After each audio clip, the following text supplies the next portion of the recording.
खबर शामिल करते हैं खानेवाल से। हमारी नुमाइंदे राना मेहताब की रिपोर्ट के मुताबिक खानेवाल जिले इंतजामिया की जानिब से आम मार्केट में सारिफीन को सस्ती सब्जियों और फलों की फराहमी के लिए जिला भर की सब्जी व फ्रूट मंडियों की कड़ी निगरानी शुरू कर दी गई है।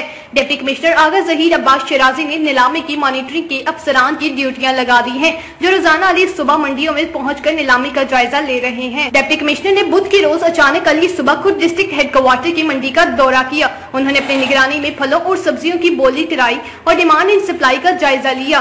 डिप्टी कमिश्नर ने आढ़तियों और फड़ियों से भी डिमांड और सप्लाई के बारे में मालूमात ली। उन्होंने आलू, प्याज, हरी मिर्च, टमाटर, अदरक, लहसुन की अपनी निगरानी में बोली कराई।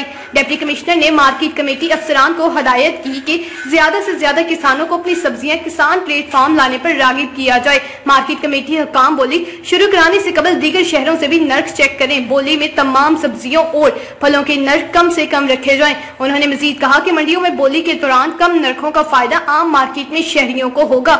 मंडी दौरा के दौरान assistant commissioner Bakhtiar Ismail, deputy director development Shahid Rehman, EADA Asif Razavi इनके हमरा थे। मज़ीद ताज़ा खबरों और अपडेट्स के लिए देखते रहिए मुसाफ़ा न्यूज।